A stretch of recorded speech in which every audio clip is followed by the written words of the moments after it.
Sahabat Fresh Juice, sesaat lagi kita akan mendengarkan Fresh Juice Minggu 29 Desember 2024 bersama Bapak Reynold Vincent dari Yogyakarta. Selamat mendengarkan.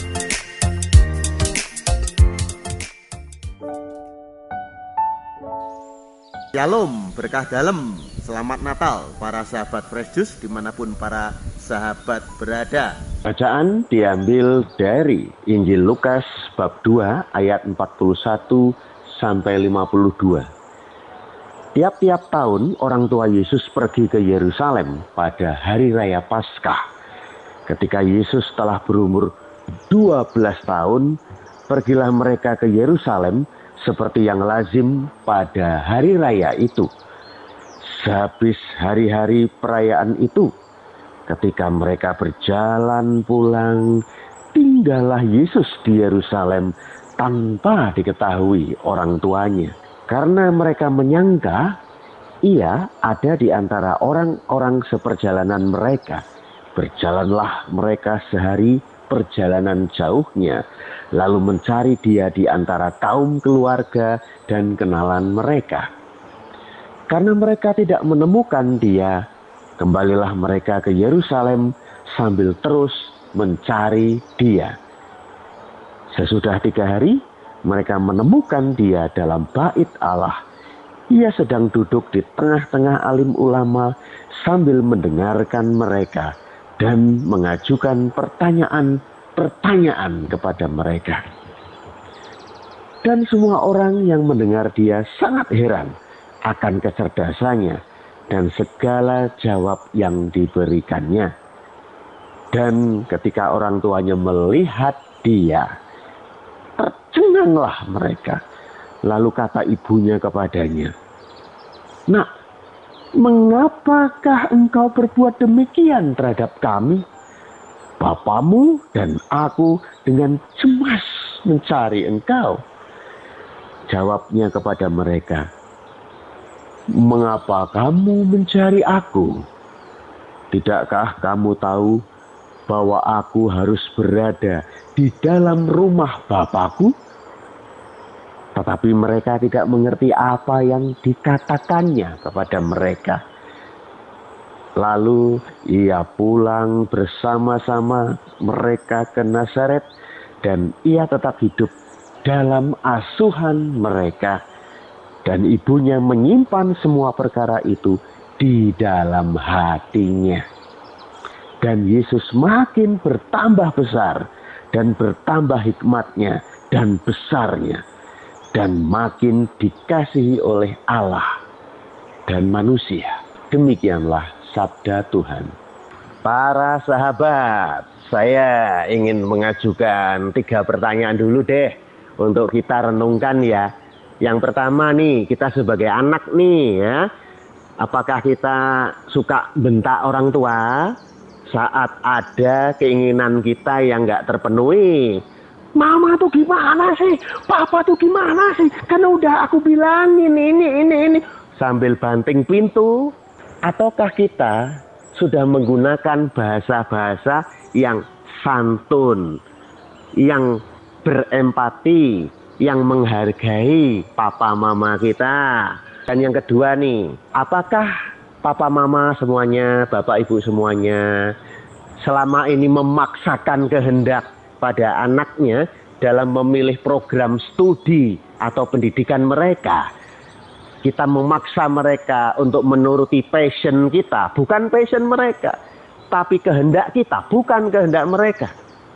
Ataukah kita sudah membebaskan nih anak-anak kita memilih pendidikan yang sesuai dengan talenta dan passion mereka masing-masing, sehingga mereka bisa berkembang, bertumbuh, dan mengembalikan talenta itu kepada kemuliaan Tuhan nantinya ketika mereka sudah lulus? Yang ketiga, apakah kita sebagai keluarga ketika kita makan di restoran gitu sudah saling mengingatkan? Sudah ada yang berani saling mengingatkan, berinisiatif untuk saling mengingatkan. "Hei papa mama, hei anak-anak, This is family time, not gadget time. Ini adalah waktu keluarga untuk bercengkrama, bukan waktu kita untuk berasik masyuk dengan HP atau gadget kita. Maka para sahabat, bangunlah keluarga Katolik yang asik. Caranya gimana? Caranya ya seperti yang dikatakan Yesus tadi ketika Yesus hilang. Oh, Yesus pernah hilang, pernah. Maka saya paham betul apa yang dialami oleh Yosef dan Maria. Ya, sangat cemas. Lalu ketika mereka sudah menemukan Yesus, apa yang dikatakan Yesus? Ya, mengapa kamu mencari aku? Tidakkah kamu tahu bahwa aku harus berada dalam rumah Bapakku? Luar biasa. Tetap di hadirat Tuhan. Dalam pikiran, perkataan, hati, dan perbuatan. Baik kita sebagai anak maupun kita sebagai orang tua. Di hadirat Tuhan. Itu akan menumbuhkan iman. Saya akan sharingkan satu strategi yang paling sederhana saja. Satu strategi yang saya pelajari ketika saya mengambil sertifikasi hipnoterapis. Strategi ini adalah stay positif. Kita harus positif thinking. Biasakanlah dengan positif ngomongnya.